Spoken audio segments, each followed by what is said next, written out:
Book of Revelation chapter 1 verse 17 ప్రకటన గ్రంథము 1వ అధ్యాయము 17-18 వచనాలు చదువుకుందాం. నేను ఆయనను చూడగానే చచ్చిన వాని వలె ఆయన పాదముల వద్ద పడితిని. ఆయన తన కుడి చేతిని నా మీద ఉంచి నాతో ఇట్లనెను, భయపడకము, నేను మొదటి వాడను, కడపటి వాడను, జీవించువాడను, మృతుడనైతిని గాని ఇదిగో యుగయుగములు సజీవుడై ఉన్నాను. మరియు మరణము యొక్కయు పాతాళ లోకము యొక్క తాళం చెవులు నా స్వాధీనంలో ఉన్నవి. ఆమేన్. రోమా రాసిన పత్రిక, అపోస్తలుడైన పౌలు గారు రోమా గారికి రాసిన పత్రిక, రోమీయులకు రాసిన పత్రిక 8వ అధ్యాయము 11వ వచనం. మృతులలో నుండి Romans chapter 8 verse 11. మృతుల్లో నుండి యేసుని లేపిన వాని ఆత్మ మీలో నివసించిన ఎడల, మృతుల్లో నుండి క్రీస్తు యేసును లేపిన వాడు చావునకు లోనైన మీ శరీరమును కూడా మీలో నివసించుచున్న తన ఆత్మ ద్వారా జీవింపచేయును. That is the Mark Gospel chapter 16, mark సువార్త 16వ అధ్యాయం మొదటి 2 వచనం చదువుకుందాం. Mark Gospel chapter 16 verse 1 and 2. విశ్రాంతి దినము గడిచిపోగానే మగ్దలేనే మరియు యాకోబు తల్లి అయిన మరియు సలోమియా వచ్చి ఆయనకు పూయవలని సుగంధ ద్రవ్యములు కొనిరి. వారు ఆదివారం పెద్దగడనే లేచి సూర్యోదయమైనప్పుడు సమాధి వద్దకు వచ్చుచుండగా, 3వ వచనం చూద్దామండి. అక్కడ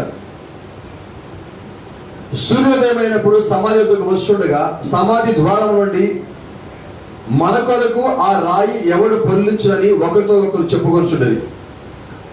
వారు వచ్చి కనులెత్తి చూడగా రాయి పొర్లింపబడినట్టు చూచిరి. ఆ రాయి ఎంత పెద్దది. అప్పుడు వారు సమాధిలో ప్రవేశించి తెల్లని నిలుటంగి ధరించుకుని ఉన్న ఒకడు, ఒక పడుచువాడు కుడివైపున కూర్చుంటా చూచి మిగులు కలవరపడి, అందుకు అతడు, కలవరపడకుడి, సిలువ వేయబడిన నజరేయుడగు యేసుని మీరు వెతుకుచున్నారు, ఆయన లేచి ఉన్నాడు, ఇక్కడ లేడు. వారు ఆయన ఉంచే స్థలము చూడండి, మీరు వెళ్ళి ఆయనకంటే ముందుగా గలిలీలో వెళుచున్నారని ఆయన మీతో చెప్పినట్టు ఇక్కడ మీరు ఆయన చూతులని ఆయన శిష్యులతోనూ పేతులతోనూ చెప్పుడను. ప్రార్థించుకుందాం.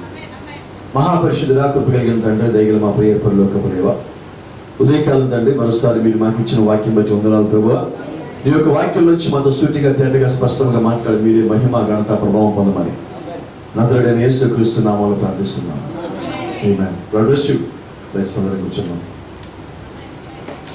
Praise the Lord. దేవుని నామానికి మహిమ ఘనత ప్రభావం కలుగును గాక. మరి దేవుని చిత్తమైతే ఒక అంశం మన మధ్యలో ఉన్నది, అది సూర్యోదయము. It is the rising of the sun. ఆమేన్.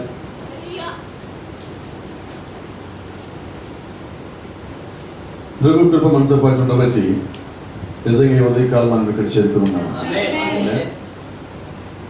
మన వారంలో 7 రోజులు చర్చికి రావచ్చు, చర్చికి వచ్చి ఇక్కడ నుండి మనం వెళ్ళొచ్చు. అయితే నువ్వు రావాలన్నా వెళ్ళాలన్నా ఆయనకు కృప నీకు కావాలి. ఉండాలి. బైబిల్లో దేవుడు మాట్లాడిన మొదటి మాట ఎంతమంది జ్ఞాపకం? What was the first word that God has spoken? Let it be light. Amen. Praise the Lord. Let it be light. వెలుగు కలుగును గాక. సో ఎందుకని దేవుడు వెలుగు కలుగును గాక అని పలికాడంటే గమనించండి, అక్కడంతా చీకటిలో ఉన్నది, ఆ చీకటిని పోవటానికి దేవుడు వెలుగు కావాలని పలికాడు. అంటే దేవుడు ఎప్పుడైనా ఆయన ఉన్న ప్రాంతాన్ని వెలుగుగా మారుస్తాడు. హల్లెలూయా. దేవుడు మనల్ని చీకటి వదిలిపెట్టదా. మత్తయి సువార్త 4వ అధ్యాయము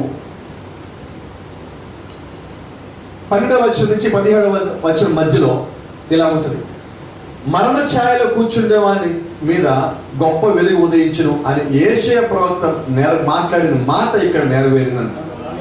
హల్లెలూయా. వాళ్ళు ఎక్కడ కూర్చోరండి?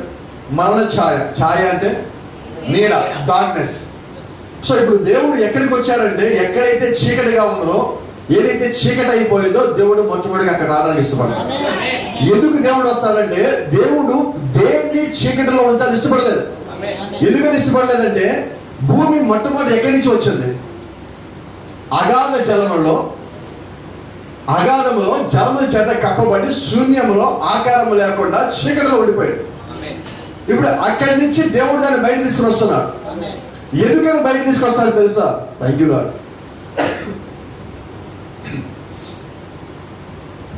ఆ అగాధ జలములో అడుగున ఉండిపోయిన భూమి లోపల దేవుడు కొన్ని విత్తనాలు నాటాడు. ఆ విత్తనాలు మొలకెత్తాలి. అయితే ఆ విత్తనాలు కేవలము నీళ్ళల్లో ఉంటే మొలకెత్తవరు. మొక్క ఎప్పుడు మొలకెత్తది?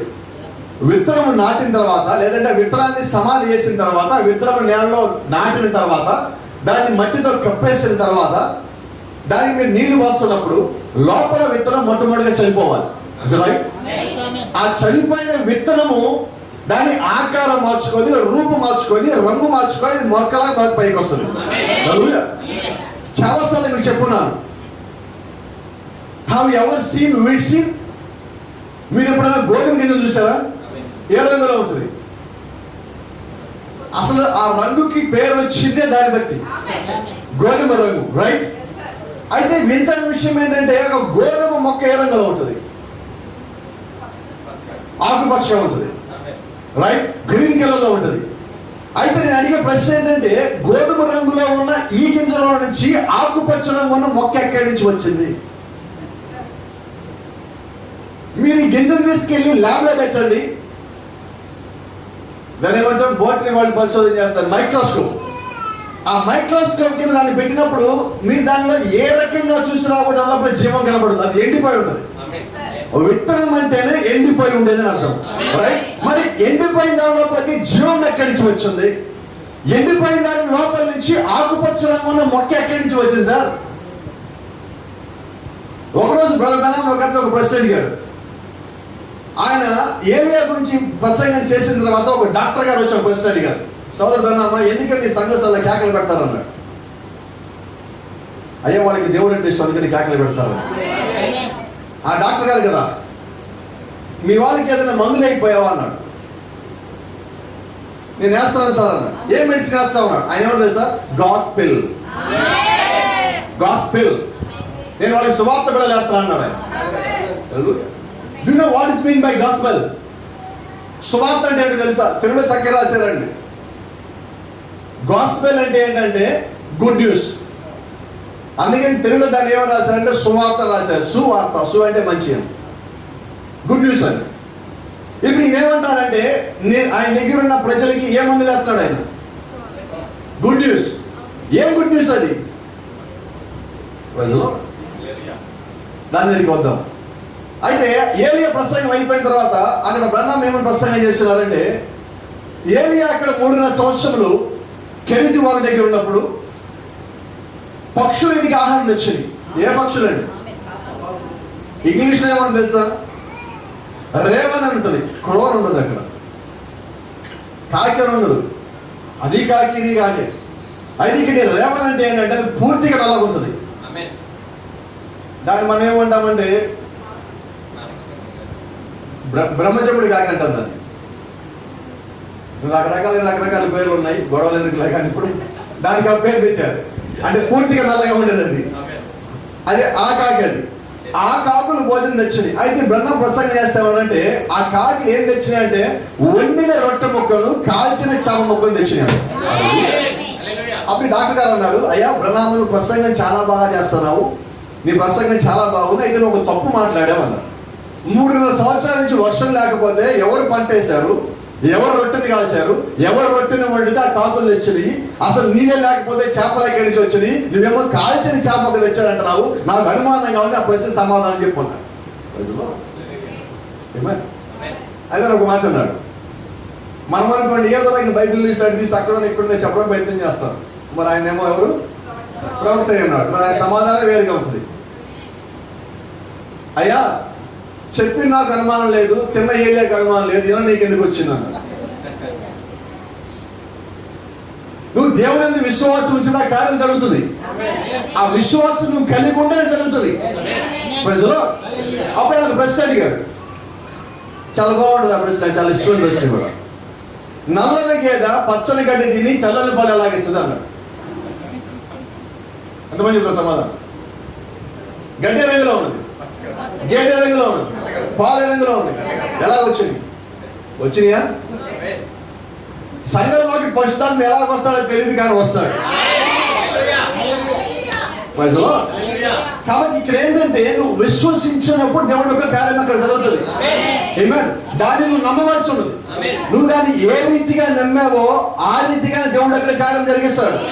దేవుడు నమ్మానికి మహిమ కలుగును గాక. కాబట్టి గమనించండి, ఈ రోజు ప్రభువైన యేసుక్రీస్తు ఆయన ప్రతి దాంట్లో ముందుగానే దాచిపెట్టుచున్నాడు. ఆయన ఏదైతే దాచిపెట్టాడో అదే విషయం జరుగుతుంది. ఇప్పుడు ఆయన ఏం చేస్తాడంటే చెప్తా చూడండి, ఆ గోధుమ గింజలో దేవుడు ముందుగానే ఆకుపచ్చ జీవాన్ని దాచిపెట్టించాడు. ఇంకో మాట కూడా మీకు చెప్పాలి.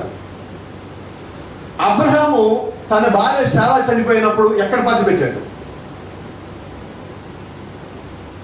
వేరే ఒక ఆయన దగ్గరికి ఒక పొలం అమ్మమ్మని అడిగాడు. ఆయన అడిగాడు, అబ్రహామా ఈ పొలం నీకెంత నాకెంత తీసుకో ఫ్రీగా అన్నాడు. లేదు నేను కొనుక్కుంటా. ఎందుకని కొనుక్కోవాలంటే ఆ పొలం నాకు కావాలి, పొలం అంతా తీసుకో కావాలంటే అది నీకెంత నాకు అన్నాడు. అయ్యా అలాగనమా కానీ అందరిని పిలిచి అందరి ముందు దాన్ని వెండికి కొనుక్కున్నాడు. ఆ వెండికి కొనుక్కున్న అబ్రహాం పొలం మొత్తం వాడలేదండి, దానిలో ఉన్న మధ్య ఒక గుహ వాడాడు. ఏంటి ఆ గుహ అంటే మక్పేలా గుహ. ఎందుకని మక్పేలా గుహ కొనుక్కున్నారంటే ఆ మక్పేలా గుహలో ఎవరైతే పాతి పెట్టబడతారో వాళ్ళందరూ మళ్ళీ తిరిగి పైకి లేస్తారు. అంటే అక్కడ పునరుత్థానం ఉన్నదని దాన్ని నమ్మి అబ్రహాము తన భార్యను ముందుగా అక్కడే పాతి పెట్టాడు. తను చనిపోయిన తర్వాత ఇస్సాకు చెప్పాడు, నన్ను కూడా తీసుకెళ్ళి అక్కడే పాతి పెట్టమన్నాడు. ఇస్సాకు చనిపోయే ముందు యాకోబు చెప్పాడు, నన్ను తీసుకెళ్ళి అక్కడే పాతి పెట్టమన్నాడు. యాకోబు చనిపోయే ముందు యోసేపు చెప్పాడు, నన్ను చనిపోయిన తర్వాత అక్కడే పాతి పెట్టమని. యోసేపు తను చనిపోయిన తర్వాత నన్ను తీసుకెళ్ళి అక్కడే పాతి పెట్టమని చెప్పాడు. ఎందుకో తెలుసా? అక్కడ పునరుత్థానం ఉన్నది. దేవుడు అక్కడ దాన్ని దాచిపెట్టున్నాడు. సో అలాగే ఈ రోజు మనం కూడా ప్రభువైన యేసుక్రీస్తులో గాని పాతి పెట్టబడ్డామంటే మన జీవం అక్కడ దాచిపెట్టబడాలని అది మళ్ళా తిరిగి రాస్తుంది. యోబు అంటున్నాడు, నా విమోచకుడు సజీవుడై ఉన్నాడు. నా విమోచకుడు సజీవుడై ఉన్నాడు, నేను మళ్ళా ఆయన చూస్తాను. నేను ఇదే శరీరంతో అది సేమ్ ఇదే శరీరంతో నేను మళ్ళా చూస్తాను ఆయన. ఆ విశ్వాసం యోబుకి ఎక్కడి నుంచి వచ్చిందంటే యోబు ఒక ప్రవక్త అయి ఉన్నాడు. ప్రవక్త అంటే తెలుసా? సీర్ అంటే దీర్ఘదర్శి. జరగబోయే దాన్ని ముందుగా చూసేవాడు, రాబోయే అపాయాన్ని ముందుగానే పసిగట్టేవాడు. ఇప్పుడు ఈయన జరగబోయే పునరుత్థానం ముందుగా చూస్తున్నాడు. ఏ పునరుత్థానం అంటే యేసుక్రీస్తు మరణించి పాతి పెట్టబడి తిరిగి లేచిన పునరుత్థానాన్ని అందరికైనా ముందుగా యోబు గారు చూస్తున్నాడు. హల్లెలూయా. మనం దాన్ని చూడలేదు, అది అయిపోయాక మనం వచ్చాం. యోబు గారు ఏమో జరగడానికైనా ముందొచ్చిన ఆయన దాన్ని చూస్తున్నాడు. హల్లెలూయా. అంటే దేవుడు ఏం చేశాడంటే తను చేయబోయే పనిని దేవుడైన యెహోవా తను సంకల్పించిన దాన్ని తన ప్రవక్తలకు బయలుపరచకుండా ఏది చేయడు. అకార్డింగ్ టు ఆమోస్ 3:7 ఆమోస్ 3:7 ప్రకారంగా దేవుడు తను చేయబోయేది ముందుగా ఎవరికి బయలుపరచాలండి? ప్రవక్తలకు బయలుపరచాలి. ఇప్పుడు యోబుకి బయలుపరిచాడు, అదే కార్యమని మళ్ళా చేయబోతా ఉన్నాడు. Thank you lord. గమనించండి, ఇక్కడ ఇంకోటి మీరు గమనించాల్సింది ఏంటంటే దేవుడు అన్నింటినీ లోపల దాచిపెట్టున్నాడు. ఆయన సమయానికి దాన్ని బయట తీసుకుని వస్తాడు. ఈ గోధుమ గింజను తీసుకొచ్చి మీరు మట్టిలో పాతి పెట్టిన తర్వాత అదేం చేస్తుంటే అది మట్టిలోంచి వచ్చింది.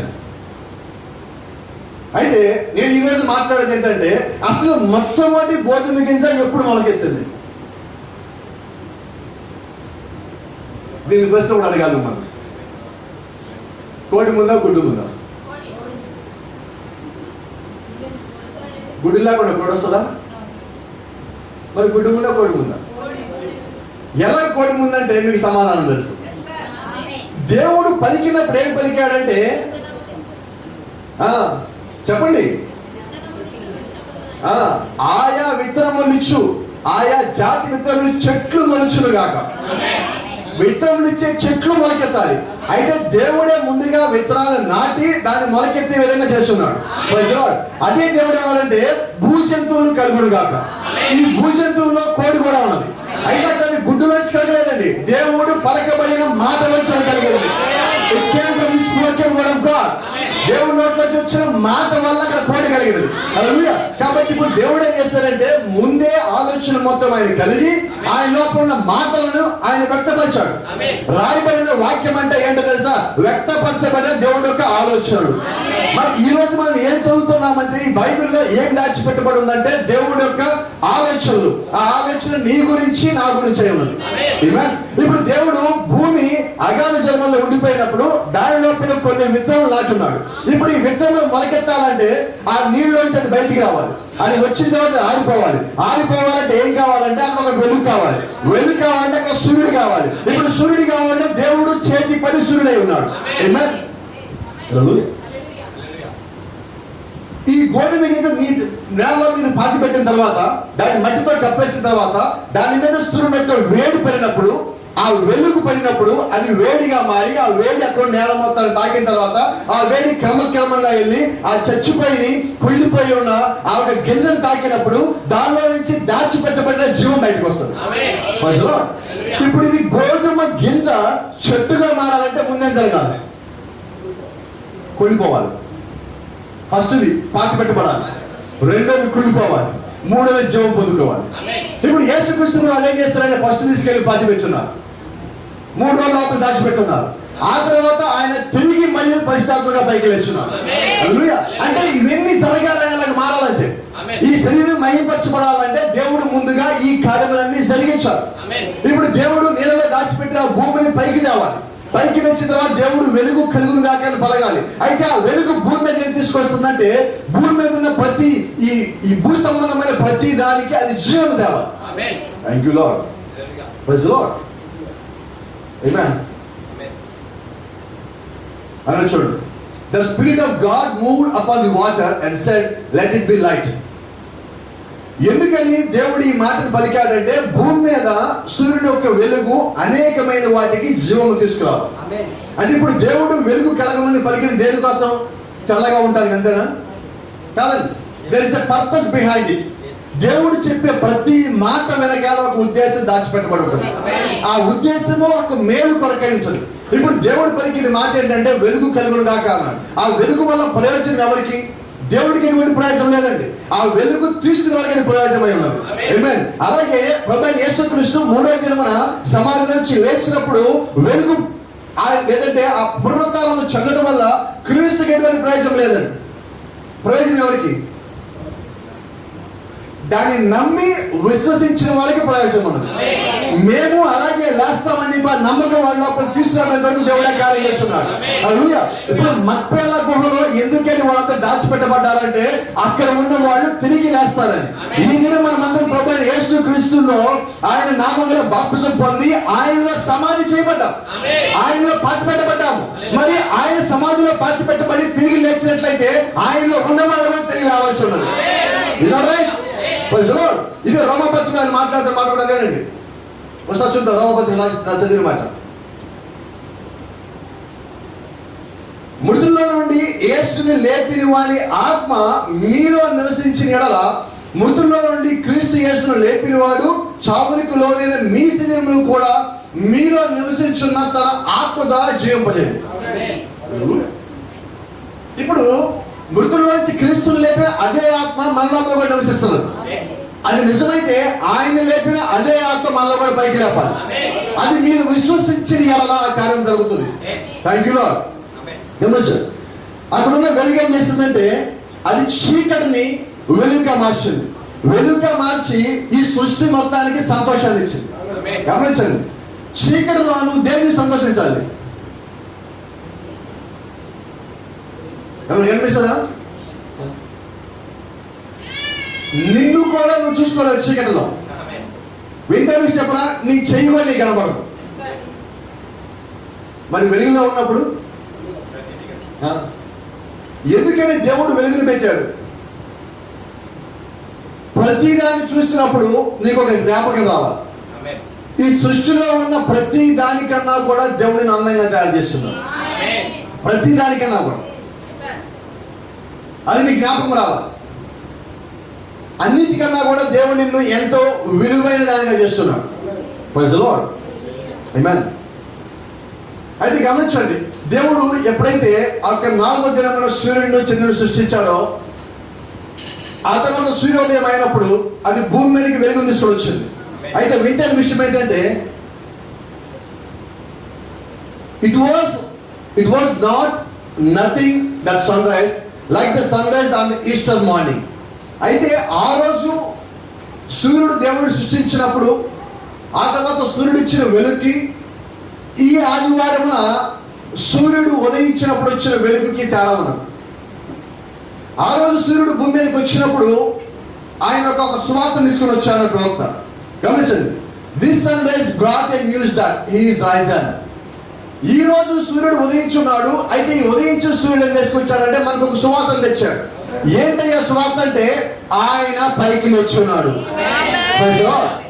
ఇప్పుడు ఆ రోజు అక్కడ సువార్త ఏంటంటే భూమి మీదకి జీవం వచ్చిన సువార్త. ఈ రోజు ఇక్కడ ఈ సూర్యుడు తీసుకొచ్చిన సువార్త ఏంటంటే ఈయన నిత్య జీవాన్ని ఇచ్చేవాడు ఉన్నాడని.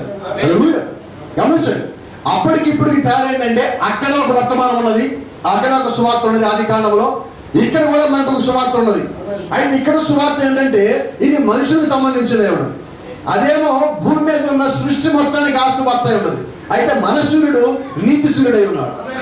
పైసలో గమనించండి, యేసుక్రీస్తుకు సిలువ వేసిన తర్వాత ఉదయం 9 గంటల నుంచి 12 గంటల వరకు ఆయన సిలువ మీద ఉన్నప్పుడు 12 గంటల నుంచి ఏం జరిగిందయ్యా అంటే ఆకాశం మొత్తము నల్లగా మేఘాలు కమ్ముకుపోయింది. యేసుక్రీస్తుకు సిలువైటాన్ని అంటే నీతి సూర్యుడు సిలువైపడటాన్ని ఆ సృష్టిలో సృష్టించబడిన సూర్యుడు చూడలేక ఆ మేఘం చాటు దాక్కు వెళ్ళిపోయారు. ప్రవక్త అన్నాడు, శనివారం సూర్యుడు బయటికి రాలేదండి, శుక్రవారం మొత్తం బయటికి రాలి. There was no sunrise అని సాటర్డే మార్నింగ్. నక్షత్రం రాలా, మేఘాల మొత్తం అలాగైపోయింది. చంద్రుడు బయటికి రాలా. ఎందుకంటే వాళ్ళందరినీ సృష్టించిన సృష్టికర్త శిలువ మీద ఉన్నాడు. ఆయన మరణించి పాత సమాధిలో పాతి పెట్టుబడి ఉన్నాడు. అది వాళ్ళు చూడలేక వాళ్ళు తలలు పక్కన తిప్పుకున్నారు. వాళ్ళు మేఘాలు చూడడం దాచుకున్నారు, వాళ్ళు కనబడకుండా అయిపోయారు. అయితే మిగతా విషయం ఏంటంటే శుక్రవారము కనబడకుండా కారు మేఘాలు చాటుకెళ్ళి దాక్కున్న సూర్యుడు శుక్రవారం మొత్తం చూస్తూనే ఉన్నాడు, శనివారం మొత్తం చూస్తూనే ఉన్నాడు. అయితే ఆదివారం ఎప్పుడెప్పుడు అవుతారని నీకన్నా నాకన్నా మత్తయిన మరియా వేరొక మరియా సలోమే కన్నా ఎక్కువగా ఆ సూర్యుడు ఎదురు చూస్తా ఉన్నాడు.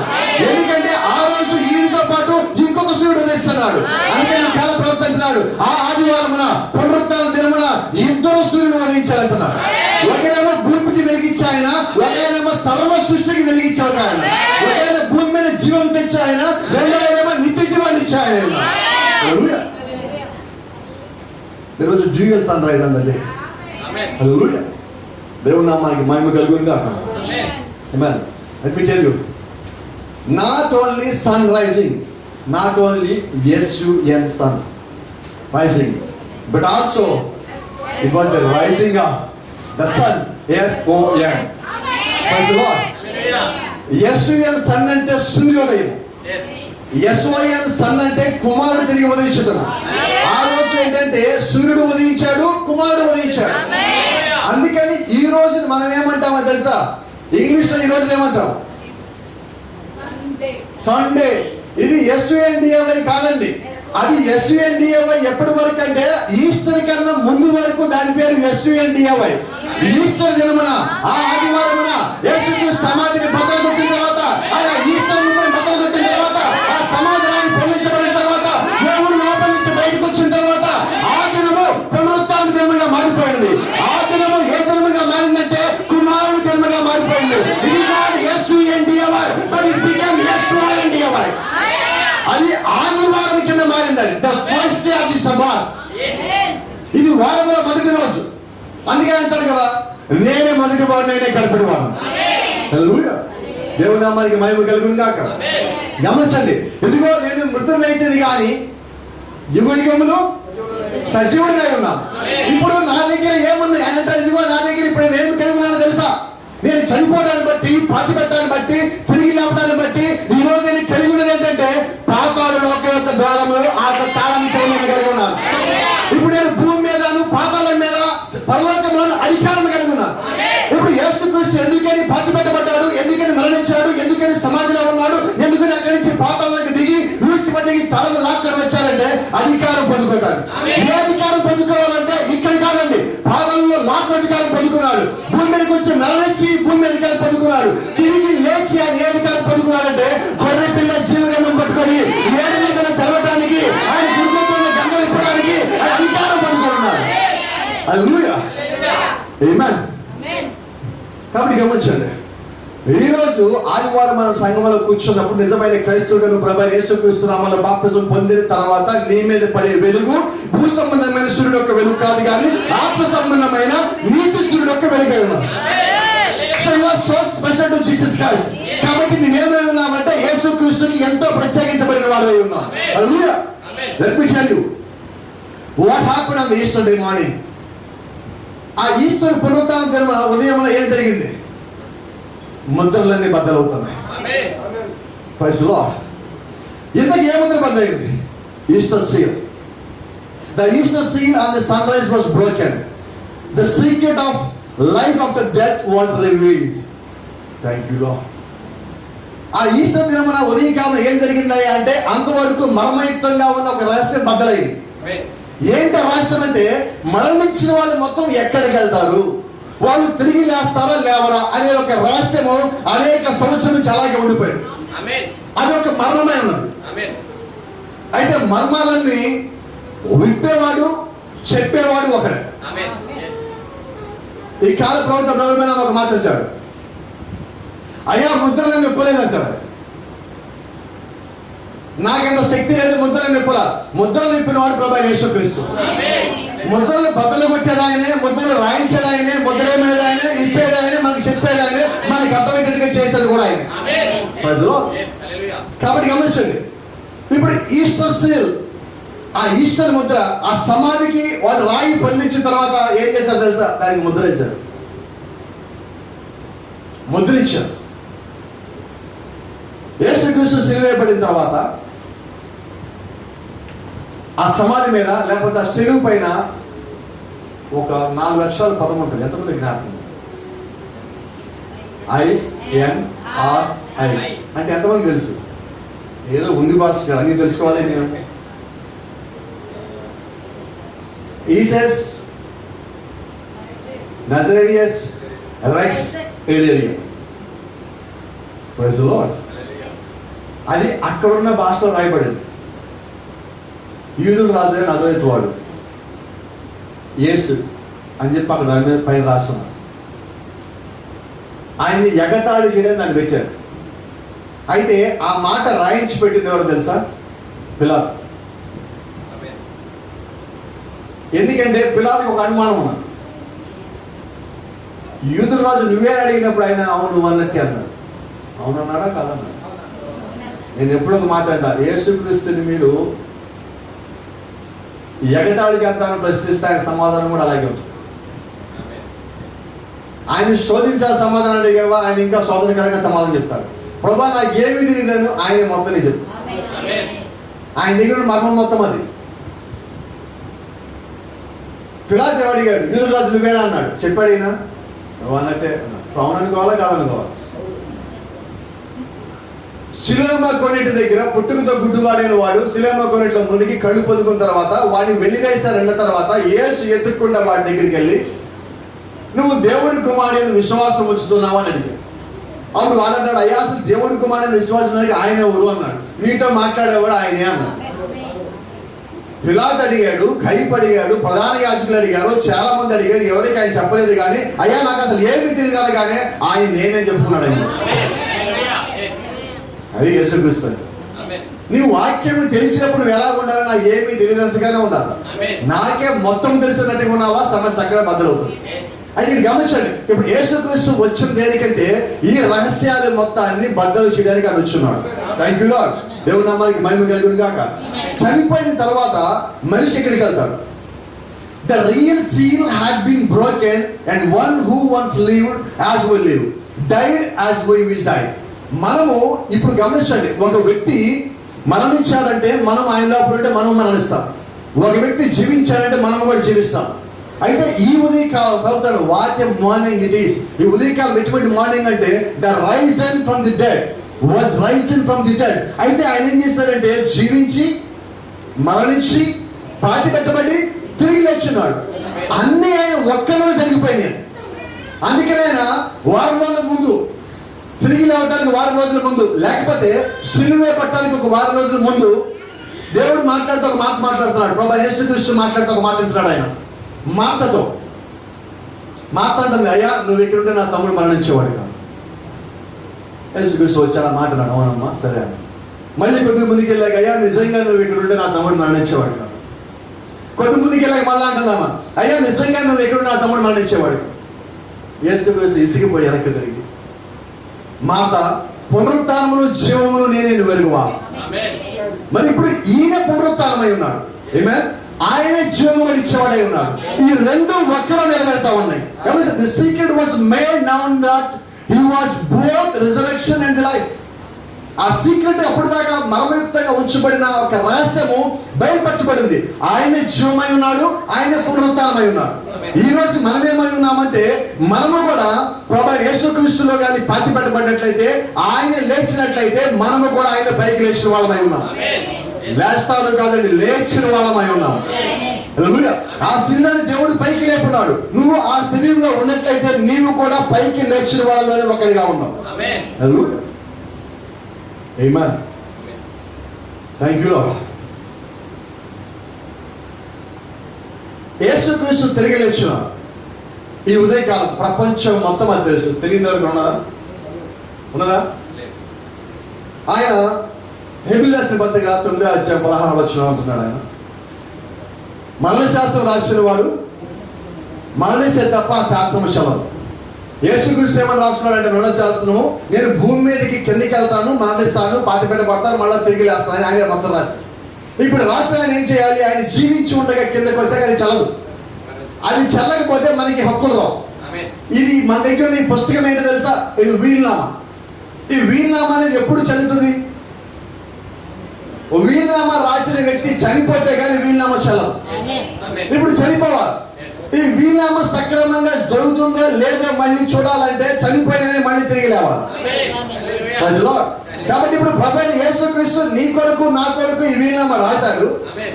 దీని ప్రకారంగా ఈ వీలునామా చల్లాలంటే మరణించాలి. మరణించి అందరి ముందు ఆయన పాతి పెట్టబడి సమాధిలో ఉంచున్నాడు. అయితే ఈ వీలునామాలో ఉన్న ప్రతి ఒక్క వాగ్దానము నీ జీవితంలో, నా జీవితంలో, మనందరి జీవితంలో సక్రమంగా జరుగుతుందో లేదో చూడాలంటే మళ్ళీ ఆయనే పోలీస్ గా రావాలి. అంటే పరిశుద్ధాత్మగా తిరిగి రావాల్సిన. ఈ రోజు దీంట్లో ఉన్న వాగ్దానం కానీ యొక్క జీవితం నెరవేరకపోతే నువ్వేం చేయాలి? కంప్లైంట్ చేయాలి. ఎవరికి కంప్లైంట్ చేయాలి? ప్రభుత్వం అంటున్నాడు, మీ ఇల్లు ఎవరు దొంగతనం చేశారు, మీ ఇల్లుని ఎవరు ఆక్యుపై చేసుకున్నారు, మీరేం చేస్తారు? ఎక్కడికి వెళ్తారు? Police complaint. వెళ్ళినప్పుడు ఏం చెప్తారు? అయ్యా ఇది మా నాన్న సంపాదించింది, మా నాన్న రాసిన విల్లు, ఇదిగో ఈ విల్లు ప్రకారం ఈ వారసత్వం నాది, ఇది నాది. వాళ్ళు దాని ప్రకారంగా చూస్తారు. ఆ ఇంట్లో ఎవరున్నా ఖాళీ చేస్తారు. ఇప్పుడు ఇది నీ యొక్క వీలునామా. దీంట్లో నీకు సంబంధించిన వాగ్దానాలు మొత్తం ఉన్నాయి. ఇప్పుడు ఈ వాగ్దానం నీ యొక్క జీవితంలో నెరవేరకుండా ఏదైనా అడ్డుపడితే నువ్వేం చేయాలంటే పరిశుద్ధాత్మ complaint. He will take care of you. ఇప్పుడు ఆయన నీ గురించి బాధ్యత కలిగి అది నీ యొక్క జీవితంలో నెరవేరే విధంగా ఆయన తన యొక్క పని జరిగిస్తాడు. దాని కొరకు ఆయన పరిశుద్ధాత్మ నీ కొరకు నా కొరకు పంపించున్నాడు. కాబట్టి ఆయన మనల్ని అనాథలుగా వదిలిపెట్టలేదు. మనము దేవుని వదిలిపెట్టమే కానీ దేవుడు మనం వదిలిపెట్టే ప్రసక్తి లేదు. అవునా కదా? ప్రజలు గమనించండి. ఇంకో మాట, అనేక మంది గొప్ప గొప్ప వాళ్ళంతా చనిపోయే ముందు ఒక మాట చెప్పారు, మేము మళ్ళీ తిరిగి లేస్తామని చెప్పి. మనుషులు వాళ్ళు ఇంకా సమాధిలోనే ఉన్నారు. 100 సంవత్సరాలైన, 1000 సంవత్సరాలైన, పైకి లేవట్లా. ఏంటంటే సమస్య? విషయం ఏంటి చెప్పరా? వాళ్ళు ఎప్పుడు లేస్తామో చెప్పరా. యేసుక్రీస్తు ఎవరంటే, నన్ను చంపి మీరు పాతి పెట్టండి, నేను మళ్ళా 3 రోజులు లేస్తాను. ఎన్ని రోజులు? 3 రోజులు. ఎందుకని 3 రోజులు? 3వ రోజుకల్లా శరీరం మొత్తం పాడైపోదు. పాడైపోయినప్పటికీ ఈ శరీరాన్ని మళ్ళా నేను తిరిగి పైకి లేపగలని చూపిస్తాను. ఆయన ఇంకో మాట అన్నాడు, 46 సంవత్సరాలు యెరూషలేము దేవాలయం వచ్చారు. యెరూషలేము దేవాలయం 46 సంవత్సరాలు కడితే యేసుక్రీస్తు అన్నాడు, ఈ దేవాలయం మీద రాతి ఒకదాని ఒక లేకుండా పడదోయబడుతుంది, ఈ రాయి మొత్తం ఈ ఇక్కడున్న దేవాలయం మొత్తం పడగొట్టబడుతుంది, అయితే నేను దీన్ని మళ్ళా 3 రోజులు తిరిగి కడతాను. వాడన్నారు అన్ని వందల మంది, సుమారుగా 4,000 మంది కలిసి 46 సంవత్సరాలు కడితే, కొన్ని వేల మంది కలిసి 46 సంవత్సరాలు కడితే, ఈయనేంటి నేను ఒక్కడే కలిసి 3 రోజులు కడతానంటున్నాడు. యేసుక్రీస్తు మీద మోపిన నేరం అనేది సిలువేయటానికి. ఈయన దేవాలయాన్ని 3 రోజుల్లో కడతాను మాకు అవదని చెప్పాడు అన్న. అయితే ఏ దేవాలయం అని కడతానన్నది? వాక్యము ఎక్కడైతే విశ్రాంతి తీసుకుంటుందో ఆ దేవాలయం పేరు ఇమ్మానుయేలు, ఆ దేవాలయం పేరు యేసు, ఆ దేవాలయం పేరు అభిషేకించబడిన క్రీస్తు. ఇప్పుడు ఆయన శరీరాన్ని మళ్ళా తిరిగి పైకి లేపుతానన్నాడు. ఇప్పుడు ఆయన ఎక్కడ ఉన్నాడంటే, ఆయన ఒకప్పుడు వాక్యమైన దేవుడు, ఆయన ఒకప్పుడు ఆత్మమైన దేవుడు. అయితే ఆయన మాటలు పలికినప్పుడు ఆయన శరీరమైన దేవుడై ఉన్నాడు. ఇప్పుడు ఆ యొక్క ఇమ్మానుయేలు శరీరంలో ఎవరున్నారంటే, దేవుని యొక్క పరిపూర్ణమైన వాక్యం విశ్రాంతి తీసుకుంటున్నాం వయసులో. అంటే ఇప్పుడు ఆయన ఏమంటున్నాడు? వాక్యము ఏదన్నా చెప్తే వాక్యము దాన్ని నెరవేర్చాలి. యేసుక్రీస్తు ఆయన గురించి రాసిన మాటలో ఆయనే కిందకు వచ్చి ఆయన మీదే వాటిని ఉపయోగించుకొని ఆయనే మళ్ళా తిరిగి లేచి నేను చెప్పిన మాటలు సత్యమని నిరూపిస్తున్నారు. అదే నిజమైన పునరుత్థానం అండి. ఇప్పుడు క్రీస్తులో నువ్వు పునరుత్థానము చెందుతావు అని ఎవరన్నా చెప్తే నువ్వు ఎలా నమ్మాలి? నీకు ఒక రుజువు కావాలి, నీకు ఒక సాక్ష్యం కావాలి, నీకు ఒక మాదిరి కావాలి. అవన్నీ ఇప్పుడు ముందుగా క్రీస్తులో జరిగినాయి. ఇక నమ్మకపోవడానికి ఏమన్నది? క్రీస్తుని ముద్రైన వాళ్ళు లేకూడదు. క్రీస్తులో మనము కానీ పార్టీ పెట్టబడినట్లయితే ఆ మక్పేలా గుహలో ఉన్న వాళ్ళు ఎలాగైతే పునరుత్థానం చెంది పైకి లేచారో మనము అలాగే పైకి లేస్తాం. అయితే నువ్వు విశ్వాసం ఉంచున్నావా? గమనించు, సూర్యుడు ఉదయించినప్పుడు ఎలా ఉంచాడు? ప్రవక్త అంటాడు సూర్యుడు ఉదయకాలం ఎలా ఉంటాడంటే పొద్దున్నే స్కూల్కి రెడీ అయ్యే చిన్నపిల్లలాగా ఉంటాడు. ఉదయం 9 గంటలు 10 గంటలు కాగానే ఒక యవనస్తుని మాదిరిగా ఉంటుంది. మధ్యాహ్నం 12 గంటలు 1 గంటలు కాగానే ఒక మధ్య వయసు వాడికి అది మారిపోతాడు. 3 గంటలు 4 వయసులు కాగానే 4 గంటలు కాగానే కొంచెం వయసు పెరిగింది. 6 గంటలు కాగానే వృద్ధాప్యం వచ్చి మరణించిన వ్యక్తిలాగా ఉంటాడు. మళ్ళా ఉదయం మళ్ళీ రాస్తాడు. దేవుడి యొక్క సృష్టి ఎక్కడ ఆగిపోలేదండి, ఆయన జరుగుతానే ఉన్నది. దేవుడి యొక్క చేతి పని అయిన సూర్యుడు ఆయన తన పని ఎప్పుడు మానేలా చేసుకుని పోతున్నాడు. ఆయన యొక్క నోటి మాట అయినా ఈ చెట్లు ఏవైతే ఉన్నాయో అవి వాటి పని చేసుకుంటారు పోతాడు. భూజంతువులు అని చేసుకుంటారు పోతున్నాడు. అయితే వింతైన విషయం ఏంటంటే దేవుడు వాటన్నిటిలో ఏ ఒక్కరికి కూడా ఈ యొక్క బైబిల్ని రాసివ్వాల, మనకి మాత్రం ఇచ్చినాడు. మనకి నోరస్ దేవుడు ఎందుకు ఇచ్చాడు?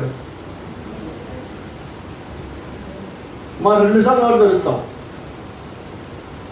ఒకటి ఆకలికి, రెండోది అనవసరంగా. అది తెలవాల్సింది ఎక్కడ? వినపడదు ఇక్కడ. అదే అడుగుతలేదు, ఇక్కడికి వచ్చి కామ్గా ఉండాలనుకుంటా. నాకు ఇది అర్థం కాదు, ఇప్పటికీ అర్థం కాని ప్రశ్న. ఇది అట్లాంటి చర్చి కానే కాదు, ఇది కామ్గా ఉండే సంఘం కానే కాదండి. ఇది అలాగే గోళీయ సంఘం కూడా కాదు, అల్లరికి పరిశుద్ధాత్మకర్త కాదండి. దేవుని యొక్క వాక్యానికి స్పందించే గుణము ఆయన మనుషుల్లో మాత్రం పెట్టున్నాడు. గమనించి ప్రవక్తకు మాట చెప్తాడు. పెంతెకోస్తు దినం గురించి ఆయన చెప్తే ఏమంటారంటే, ఒక పెద్ద గాలి వచ్చినప్పుడు ఒక చాలా పెద్ద చెట్టు అది గలగలని శబ్దం చేస్తుంది. ఏ శబ్దం చేస్తాయంటే ఆకులు కొమ్మలు ఒకదాంతో ఒకటి కొట్టుకొని చప్పట్లు కొడతాయి అంటాడు ఆయన. ఆ గలగలమైన శబ్దం ఎక్కడి నుంచి వచ్చిందంటే అది పెంతెకోస్తు నుంచి వచ్చింది. సృష్టిలో దేవుడు గాలి పంపించినప్పుడు ఆ గాలిని పట్టుకొని ఆ చెట్లు అలాగే సంతోషిస్తున్నాయో, పెంతెకోస్తు దినమున వారి మీదకి ఆత్మ కుమ్మరించబడినప్పుడు వారు సంతోషంగా చప్పట్లు కొట్టి కేకలు పెట్టి ఆనందించున్నారు. అది దేవుని యొక్క నిజమైన పరిశుద్ధాత్మ యొక్క కృప ఉన్నది ప్రజలు. కాబట్టి ఈ రోజు మనమేమై ఉన్నామంటే, ఎవరు తిరిగి లేచింది? మనల్ని పైకి లేపేవారు తిరిగి లేచున్నారండి. కాబట్టి నిజంగా నువ్వేం సంతోషించాలంటే, నన్ను పైకి లేపేవాడు లేచాడు అంటే నేను ఆయన లోపల ఉన్నాను అంటే నేను కూడా లేస్తాను కదా. మరి సంతోషం ఎక్కడ ఉండాలండి? ఈ భూమి మీద భయంకరమైన జీవితాన్ని మనం గడుపుతున్నాం.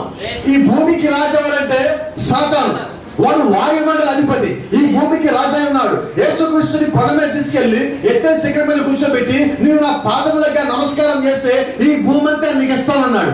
ఆ భూమి యేసుక్రీస్తు అయితే వాడేలా ఇవ్వగలడు? అంటే వాడు దాన్ని సంపాదించుకున్నాడని క్రీస్తుకి ఇస్తానంటున్నాడు. అయితే అసలు భూమి సృష్టించింది ఎవరు? వాడేమంటున్నాడు అంటే వాడు అధికారం తీసుకున్నాడు. ఇప్పుడు ఇక్కడ క్రీస్తు మరణించి లేచేంత వరకు అధికారం వాడిదే. ఇప్పుడు ఈ సాతాను ఏదైనా మనం ఉన్నాం, ఈ భూమి అంటే సాతాను ఏదైనా. ఇక్కడ ఉన్న నీవు ఏ రోజు ఏ శ్రమ పడతావు ఎవరికి తెలియదు. ఏ రోజు ఏ శోధన నీ ముందుకు వస్తావో తెలియదు. ఏ రోజు ఏ ఇబ్బందిలో నువ్వు ఇరుక్కుంటావో నీకు తెలియదు. నువ్వు ఉన్నంత వరకు చేయాల్సిన ఏంటంటే ఒకటే, క్రీస్తు యందు పరిపూర్ణమైన నమ్మకం విశ్వాసం వచ్చుతుంది. యేసుకి శోధింపబడలేదా? మరి మనం అసలు శోధన లేకుండానే జీవితాన్ని సాగించాలని కోరుకోవచ్చా? అవకాశం ఉందా? అసలు నాకేం శ్రమ కూడా రాకూడదు ప్రభు అంటే కుదురుద్దా? నిజమైన ప్రార్థన పడి ఏమని ప్రార్థిస్తాను చెప్పనా? ప్రభా శ్రమలు రాని పోని, నువ్వు మాత్రం పర్మనెంట్గా నా తోడు ప్రభు, అది చాలు ప్రభు అన్న.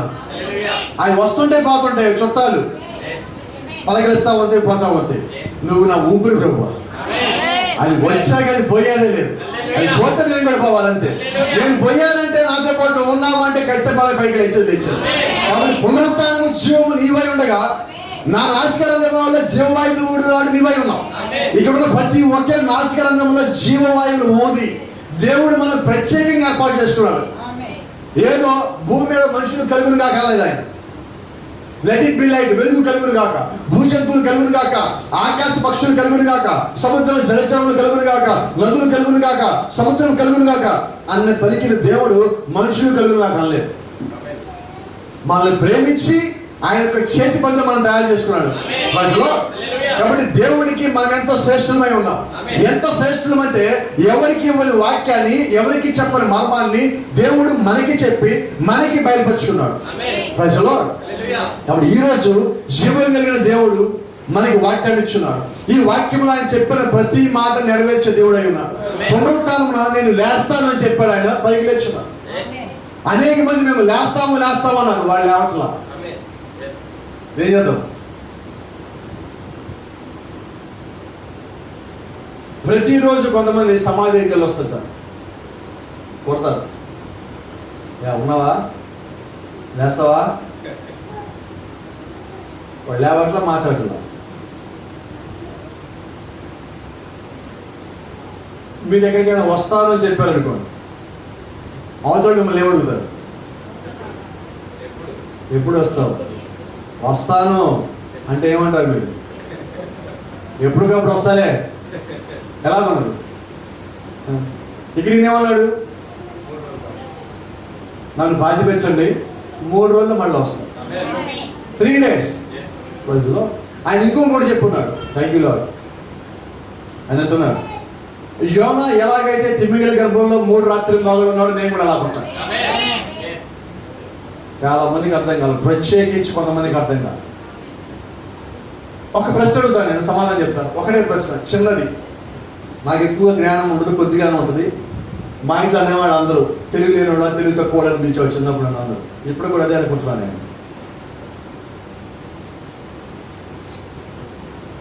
శుక్రవారం సాయంకాలం యేసుక్రీస్తు సమాధిలో పాతి పెట్టబడ్డా?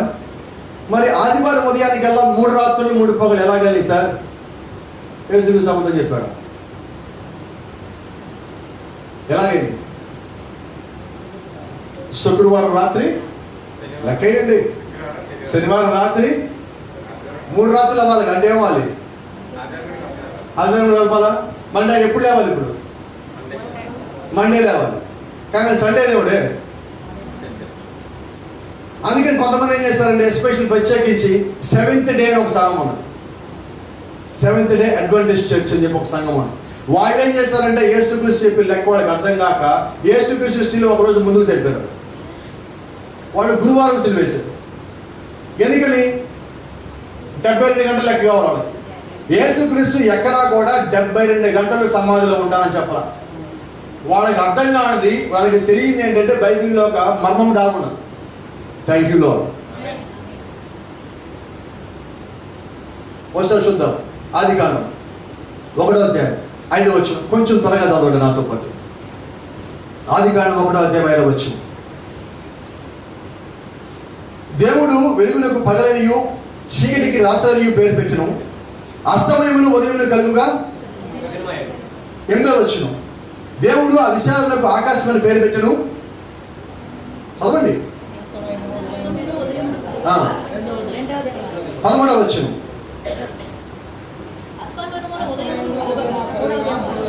19వ వచనం. 23వ వచనం. 31వ వచనం రెండవ భాగం.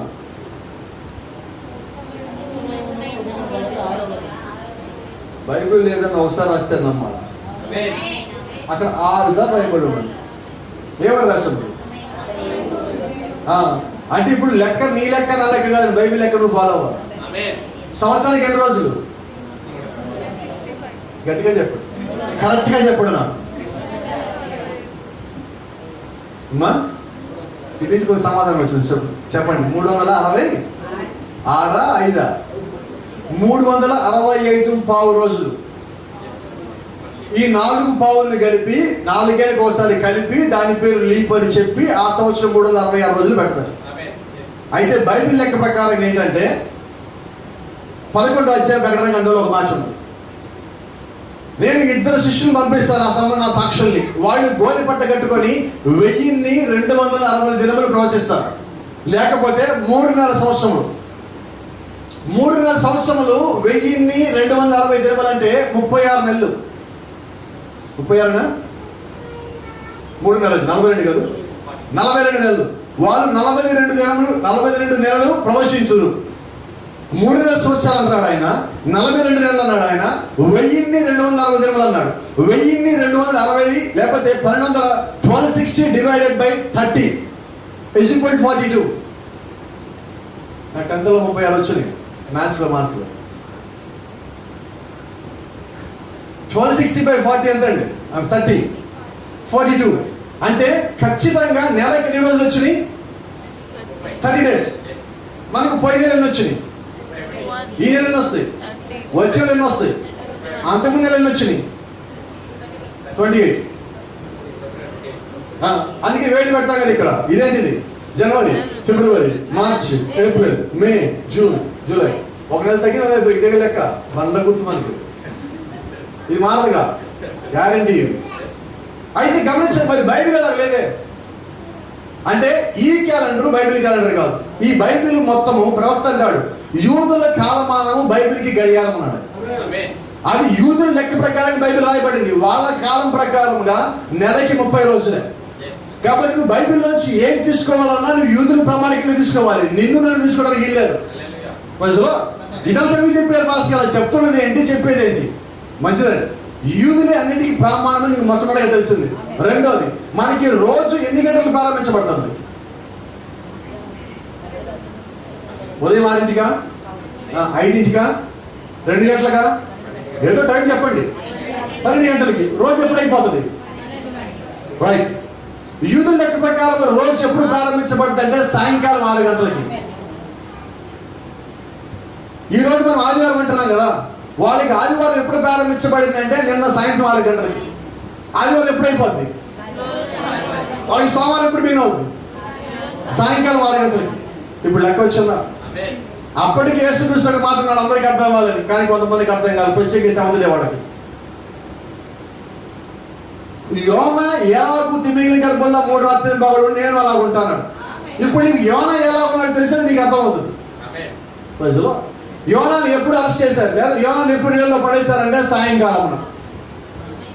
ఏమో యోనా నన్ను కాళ్ళు చేతులు కట్టి మీరు పడేయండి అయ్యా లోపలికి. వాళ్ళు అన్నారు, అయ్యా ఇంత పెద్ద సముద్రం అంతా అల్లకల్లోలం అయింది, అది నీ వల్లే నువ్వు అంటున్నావు, ఇది మా దేవుడు చేశాడు నువ్వు అంటున్నావు, నీకేదన్నా చేస్తే మరి మా సంగతి ఏంటన్నాడు. ఆయన అన్నాడు, కాదు నన్ను పడేయండి, నాకేమీ కాదు. ఏమీ కాదా? అవును సార్. ఎందుకని కాదు? ఆయన నాకు ఆల్రెడీ ఒక మెసేజ్ ఇచ్చాడు. ఈ మెసేజ్ నా ఊళ్ళో డెలివరీ చేయాలి 8,000. అప్పుడు దాకా నాకేం కాదు. ఎంత ధైర్యం అండి తప్పు చేసుకోవడం ప్రవక్తకి. ఎందుకంటే దేవుడు ఒక్క విషయం నమ్మకస్తుగా ఉంటాడు. ఏంటంటే నీకు పని అప్పు చెప్పిన తర్వాత నువ్వు రానను నాకు కుదరదను ఏమైనా చేయి, దేవుడు అవుతాడు, వెయిట్ చేస్తాడు. ఐగుప్తులో ఉన్న ప్రజల్ని 40 సంవత్సరాలు దేవుడు వెయిట్ చేయించాడు. వాస్తవంగా దేవుడు వాళ్ళకి చెప్పింది 400 ఏళ్ళ బానిసత్వంలో ఉంటారని. అయితే అపోస్తలుడైన పౌలు హెబ్రీయుల రాసిన పత్రికలో అంటున్నాడు, వాడు 430 సంవత్సరాల బానిసత్వంలో ఉన్నారు. మోషే వల్ల లేట్ అయింది. దీన్ని పారిపోయి దాక్కోవటం వల్ల వెనక్కి తేటానికి ఆయన రావటానికి అది లేట్ అయింది. ఇక్కడ చూడండి, నీనివే పట్టణం వెళ్ళమని దేవుడు యోనాకు చెప్తే, యోనా ఏమో నీనివే ఇటుంటే ఈయన వెళ్ళాడు. ఎప్పుడైతే టికెట్ కొనుక్కొని తర్షీషు పోయి దాక్కున్నాడు. తర్షీషు పోవాలని ప్రయాణం అయ్యాడు. ఈయన 2 రోజుల ప్రయాణం అవతలకి వెళ్ళాడు. ఇంత విషయం చెప్పమంటారా? ఈయన అవతలకి వెళ్ళాడు. వాడ 40 కిలోమీటర్లు 30 కిలోమీటర్ స్పీడ్ పోతుంది. ఈయన తిమింగలం మింగడు. ఈ తిమింగలం వాస్తవంగా గంటకి 200 కిలోమీటర్ స్పీడ్ వెళ్తుంది. యోనా ఇటు తిరిగి తర్షీషు నీనివే వెళ్ళేదానికన్నా ముందుగానే ఈ తిమింగలం తీసుకెళ్ళి అక్కడ డెలివరీ ఇచ్చి వచ్చింది. ఇంకో సంగతి కూడా చెప్పాలి. ఇక్కడ చాలా మంది అంటారు యోనా జారిపోయాడు, యోనా పడిపోయాడు, యోనా బ్లాక్ సిడర్ అని చెప్తా ఉంటారు. కాదు, it was all plan of God. ఇదంతా దేవుడు యొక్క చిత్తమై ఉంది. As I told you, 2 kind of wills are there in the God. దేవుడు 2 రకాల చిత్తాలు ఉంటాయి, perfect will and permissive will. పరిపూర్ణమైన చిత్తము, అనుమతించబడే చిత్తము. అనుమతించబడే చిత్తం అంటే నువ్వు దేవుణ్ణి పదే అడగటం వల్ల దేవుడికి అది ఇస్తాడు, అనుమతించబడింది. పరిపూర్ణ చిత్తం అంటే దేవుడు అనుకోవడం నీకు ఇవ్వటం. ఏది కావాలి? అది పర్ఫెక్ట్ విల్. అనుమతించబడింది అంటే ఇంటి వెళ్ళాలనుకున్నాడు, ఈ టికెట్ కొనుక్కున్నాడు, దేవుడు ఆపాడా? యోనా మార్గదర్శనం వేసుకున్నాడు, ఆపాడా? యోనా ఓడలో కిందకి దాక్కున్నాడు, ఆపాడా? 2 రోజులు ప్రయాణం చేశాడు, దేవుడు ఆపాడా? అయితే అనుమతించబడింది, కొంతవరకు వెళ్తావు. పరిపూర్ణమైన చిత్తం ఏంటంటే ఆయన చెప్పిన చోటు పోతావు. ఇప్పుడు దేవుడు వెనక్కి తిప్పాడు, మధ్యలో ఆగాడు. ఎక్కడన్నా డైరెక్ట్ డెలివరీ. ఇక అటు చూడటానికి అవకాశం లేదు. వాడలో కూర్చున్నాడు, కిందకి వెళ్ళి కాలు మీద కాలేసుకుని పడుకున్నాడు. ఇప్పుడు ఇక్కడ ఎలా కూర్చున్నాడు? మోకాళ్ళ మీద కూర్చున్నాడు లోపల, తిమింగలం లోపల. ఏ పరిస్థితి వచ్చింది? దేవుడు మాట వినకపోతే మన పరిస్థితి కూడా అంతే, మోకాళ్ళ మీద రావాల్సిందే. అవి తీసుకొచ్చాడు, దేవుడు ఇక్కడ పడేస్తున్నాడు. డిమాండ్ గమనిద్దాం. యోనాన్ని తిమింగలం ఎప్పుడు మింగండి? శుక్రవారం సాయంత్రం. హాస్టల్ గారు శుక్రవారం సాయంత్రం. అవును సార్, యేసుకు చెప్పింది అదే. యోనా ఎలాగుంటాడు, నేను అలాగే ఉంటా అంటే యేసుకు సమాధిలోకి ఎప్పుడు వెళ్ళాడో యోనా కూడా చేప కడుపులోకి అప్పుడే వెళ్ళాలి. చేప కడుపులో చేపలు పట్టేవాళ్ళు ఎప్పుడు వెళ్తారు వేటకి? అమ్మా వినపడన్నా? సరే, మీకు అందరూ తెలిసిన పాట ఉంది, మమ్మ పాడుతుంది ఇప్పుడు పాట. నడిపించిన నావాన్ని పాడినారు ఎవరన్నా? మాకు ప్రాక్టీస్ అదే చేస్తున్నది. ఏ పాట అది? ఒకసారి పాడగలరు నా కోసం? వచ్చేవాళ్ళు పాడండి. నేను ఆపుకున్నప్పుడు ఆపండి. Praise the Lord.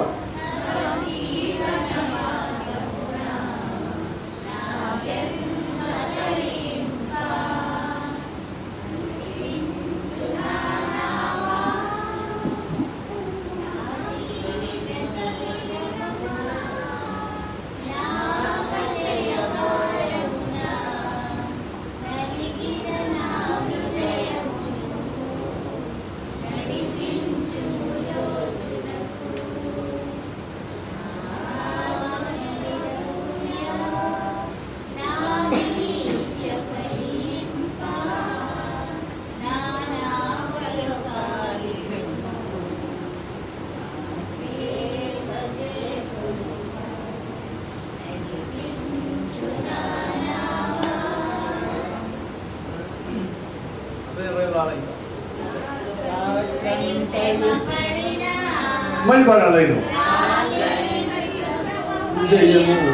రాత్రంతా శ్రమపడినా ఎలాగలాగా ఎప్పుడు శ్రమపడ్డాడు? రాత్రి కూడా శ్రమపడేవాడు ఎవరండి? చేపలు పట్టేవాడు. అది మనం పాడే పాట కదా, చేపలు పట్టేవాడు పాడాల్సిన పాట. మన రాత్రి పూట ఏమో దొరకలు పెట్టి నిద్రపోతున్నాము, తలుపులు కొట్టే లేము. ఒక్కోసారి మన ఇంటి తలుపులు కొడతా ఉంటే పక్కింటి వాళ్ళు తలుపులు తీస్తూ ఉంటారు. భర్త వచ్చి బయట తలుపు కొడతా ఉంటాడు, భార్య మాత్రం మెలుగు రాదు, అందరికి మెలుగు వస్తూ ఉంటాడు. అంతేనా? అది గమనించండి. ఇక్కడ జరుగుతున్నది ఏంటంటే ఆయన రాత్రంతా శ్రమ పడ్డాను అంటున్నాడు. రాత్రి శ్రమ పడిపోయి ఏం చేస్తున్నాడు ఆయన? చేపలు రాత్రి పడతారు. వాతావరణం మొత్తం మారిపోయి శబ్దం లేకుండా ఉన్నప్పుడు అది ఏ భయము బెరుకు లేకుండా ఆ చేపలన్నీ పైకి వస్తాయి. అంటే చేపలు పెట్టేవాళ్ళు ఎప్పుడు బయలుదేరుతారంటే కరెక్ట్గా తెల్లవారుజామున బయలుదేరుతారు, లేకపోతే బిడ్డని బయలుదేరుతూ ఉంటారు. రాత్రంతా వాళ్ళు నీళ్ళ మీద ఉంటారు, పొద్దురికేళ్ళలో బయటకు వచ్చేస్తారు. రోజులో ఈ చేపలు పెట్టే వాళ్ళు వలలు తీసుకొని పోతా ఉన్నప్పుడు పడదామని తిమింగలం తీసుకొచ్చి యోనా కక్కేసి వెళ్ళిపోయాడు. ఆ నీళ్ళ పట్టణంలో వాళ్ళు పూజించే దేవుడు ఎవరు తెలుసా? చేపదేవుడు, దాగున్న దేవుడు. ఇప్పుడు యోనా ఎక్కడి నుంచి వచ్చాడు? వాళ్ళ లెక్కలు ఎక్కడి నుంచి వచ్చాడు? వాళ్ళ దేవుడు నోట్లోంచి వచ్చాడు. వాళ్ళు వలలు పడేశారు, మొత్తం కింద పడేసి ఊళ్ళోకి పరిగెత్తుకుంటూ పోయారు. వాళ్ళు ఏమన్నారంటే, మన దేవుడి నోట్లోంచి ఒక ఆయన వచ్చాడు, ఆయన చెప్పింది మనం చెయ్యాలి. యోనా ఏటానికైనా ముందుగానే, యోనా అక్కడ దిగడానికైనా ముందుగానే దేవుడు యోనాకి అక్కడ విశ్వాసాలు ఇచ్చాడు. ఇప్పుడు యోనాకి వెళ్ళటమే డైరెక్ట్ ప్రసంగం చేయటమే, పరిచయాలు కూడా అవసరం లేదు. ఇంకా అక్కడ అందరికి ముందు పరిచయం వెళ్ళిపోయింది. అయ్యా మన దేవుడు దాగున్నట్లు వచ్చాడు, ఈయన మాట విన్నది అంటే దేవుడు ముందుగానే మొత్తం ప్లాన్ చేసి పెట్టున్నాడు. ఇది ఉద్దేశపూర్వకంగా యోనా పోవటం కాదండి. యోనాలో దేవుడు ఆ ఉద్దేశం కలిగించి ఆ చేపలు బయటగా చేసి తీసుకొచ్చాక వదిలిపెట్టాడు. దేవుడు నామానికి మహిమ కలుగుతుంది కాక. ఎందుకు చేపలు ఎప్పుడే లేరు? ఇప్పుడు మొత్తం కలుపుకుందాం అన్ని. అస్తమయం ఉదయం కలిగి ఒక దినమే. మనకేంటంటే ఉదయం సాయంత్రం మీద ఒక రోజు. యూదులకి ఏంటంటే మొట్టమొదటిగా అస్తమయం, ఆ తర్వాత ఉదయం. యేసుక్రీస్తు మొట్టమొదటిగా మరణించాలి, ఆ తర్వాత తిరిగి లేవాలి. ఆ తిరిగి లేచేది ఈస్టర్ మార్నింగ్ అయి ఉన్నది, అదే ఉదయమై ఉన్నది, అదే పునరుత్థానమై ఉన్నది, అదే శాశ్వతమై ఉన్నది. గమనించండి, యేసుక్రీస్తు పుట్టిన రోజులు దేవుడు ఎక్కడ రాయలేదు బైబిల్లో. అయితే ఆయన చనిపోయి పాతి పెట్టబడి మరణించి తిరిగి లేచి దినం మాత్రం రాయించాడు. అంటే ఆయన లెక్క ప్రకారము ఇక్కడ క్రీస్తు పుట్టడం కన్నా తిరిగి లేవటం ఎంతో ప్రాముఖ్యమై ఉన్నది. హల్లెలూయా. కాబట్టి మీరు గమనించండి, క్రీస్తు ఎలాగూ సమాధిలో ఉన్నాడంటే, ఈ కాల ప్రవక్త అంటున్నాడు క్రీస్తు ఎన్ని గంటలు సమాధిలో ఉన్నాడంటే, 7th డే వాళ్ళు చెప్పినట్టుగా 72 గంటలు కాదండి, 25 గంటలు. పాస్ గారు ఏం మాట్లాడుతున్నారు? 25 గంటల్లో 3 రాత్రులు 3 పగళ్ళు ఎలాగవుతాయి మీరు అనుకుంటారు? నా మాటలు కదా, ఆయన మాటలు. ఓ మాట చెప్తాను. ఈరోజు సాయంకాలం, ఈరోజు రాత్రి 11 గంటలకి నేను ఇక్కడి నుంచి ట్రైన్ ఎక్కి ఉదయం 6 గంటలకే 7 గంటలకు హైదరాబాద్ దిగిన. వాళ్ళు అడిగారు నన్ను ఒక మాట, ఎప్పుడు ఎక్కావయ్యా ట్రైన్ నువ్వు అన్నారు. నేనేం చెప్తా? నేను రాత్రి 11కి. నిన్నలో మొత్తం ఎన్ని గంటలు ఉన్నాయి? 24 గంటలు ఉన్నాయి. 24 గంటల్లో నేను ఎన్ని గంటలు ట్రైన్లో ఉన్నా? 1 గంట. అయితే నా టికెట్ మీద ఏమున్నది? నిలబడి నిండుగా డేట్ ఉంది, గంటగా ఉంది. నువ్వు అది నోత చెప్పాను. యేసుక్రీస్తు వాళ్ళు ఎప్పుడు సమాధిలో పెట్టారు? శుక్రవారం సాయంత్రం 3 గంటలకి ఆయన మరణించాడు. 4 గంటలకి కన్ఫర్మేషన్ ఇచ్చారు. 5 గంటలకి ఆయన కింద నుంచి సన్నపు నారబట్ట చుట్టి దగ్గరలో ఉన్న సమాధిలో పెట్టారు. ఎందుకనంటే లూకా సువార్త 23:53 ఒక మాట స్పష్టంగా ఉన్నది. ఆ దినము సిద్ధపరిచే దినము, విశ్రాంతి దినము ఆరంభము కావచ్చును. మనం చాలాసార్లు చదివే మాట. విశ్రాంతి దినం ఆరంభం కావచ్చు. ఎప్పుడు? సిద్ధపరిచే దినం అని. ఈ రోజు అది ప్రారంభించబడుతున్నది. అందుకని వాళ్ళు ఏం చేస్తారు? విశ్రాంతి దినం ప్రయాణం చేయకూడదు కాబట్టి దగ్గరలో అనుమతి వేసే సమాధి ఉంటే దానిలో పెట్టి వెళ్ళగలిపోయారు. అంటే ఆ రోజు శుక్రవారం క్రీస్తు సమాధిలో ఉండదు 1 గంట. అప్పటి నుంచి ఎప్పటి వరకు? ఆ గంటలు ఏమైంది? శుక్రవారం మొత్తం అయిపోయింది. పగలైంది, రాత్రి అయింది, 1 గంట. శనివారం, శుక్రవారం సాయంత్రం 6 గంటల నుంచి శనివారం సాయంత్రం 6 గంటలకి శనివారం అయిపోయింది. ఇక ఆ తర్వాత ఆదివారం. ఆయన 1 నిమిషంలో లేచి ఆ రోజు మొత్తం గెలిచినట్ట. ఇంకో మాట చెప్తాను. 2019 నాకు తెలిసిన ఒక సిస్టర్కి కవల పిల్లలు పుట్టారు. ఆ ఫోటో పంపించాను. 31st నైట్ పిల్లలు పుట్టారు. 11:59 మొదటి అబ్బాయి పుట్టాడు. 12:01 అమ్మాయి వచ్చింది. వాళ్ళిద్దరికి తేడా ఎంత? 1 year. 2 నిమిషాలు తేడా ఎంత? 11:59 పుట్టినప్పుడు ఆ బర్త్డే 2019లోకి పోయింది. 2 నిమిషాల తర్వాత పుట్టిన ఆ బర్త్డే 2020లోకి పోయింది. సంవత్సరం తేడా. మీరు గంట కదా పాస్ చేయాలంటారేమో, నిమిషానికి ఎంత మార్పు చూడండి. ఇప్పుడు ఏం చేద్దాం? డేట్ ఆఫ్ బర్త్ ఏం రాయాలి ఇప్పుడు? అర్థమవుతుందా మీకు? అంటే 1 నిమిషం ముందు పుట్టినా కూడా ఆ సంవత్సరమే. 1 గంట నువ్వు ముందున్నా కూడా రోజంతా నువ్వు అక్కడ ఉన్నట్టే. ఆ రకంగా ఆయన ఉన్నది 25 గంటలు మాత్రమే.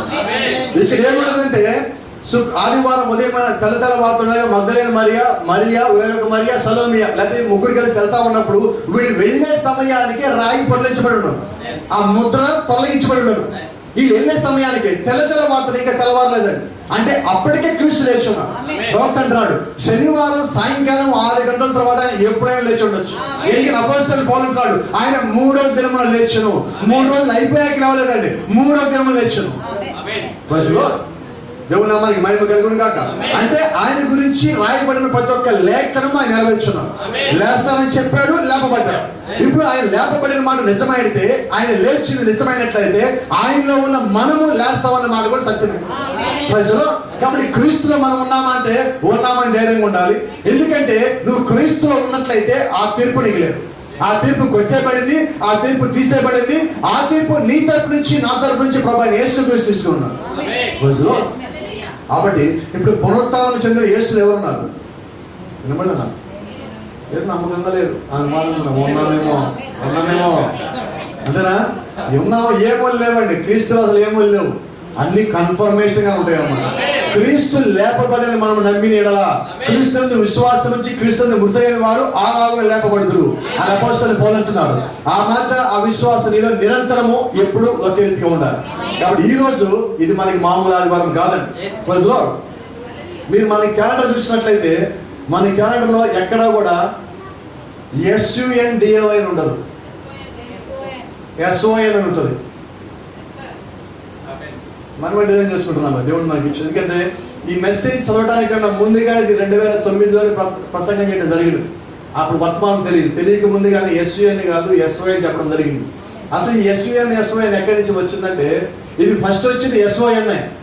అయితే రోమీలు వచ్చి ఏం చేశారంటే ఆ మధ్యలో ఓని కొంచెం ఇలా పైన జరిపారు. ఓని పైన జరిపితే ఏమవుతుంది? వ్యూ అవుతుంది. అదే వాళ్ళు చేసింది. ఎందుకంటే వాళ్ళ దేవుడు ఏంటి? సూర్యదేవుడు. సూర్యుని ఆరాధిస్తారు, వీనస్ ఆరాధించేవాళ్ళు. అందుకని వాళ్ళు ఏం చేశారు? కుమారుని ఆరాధిస్తారని దాన్ని కొద్దిగా చెప్పారు. అందుకే అంటాడు సున్నైనా పొల్లైనా తొలగించొద్దు అంటాడు. కాబట్టి సున్నైనా పొల్లైనా మీరు మార్చడానికి వీల్లేదు బైబిల్లో నుంచి. అది ఎలాగుందో అలాగే ఉండాలి. కాబట్టి మొట్టమొదటి అస్తమేమో ఆయన మరణించాలి, తిరిగి ఉదయము అప్పుడే ఒక దినం అవుతుంది.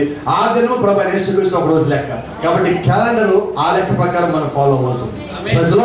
దేవుని నామానికి మహిమ కలుగును గాక. మనమంతా లేచి నిలబడదాం.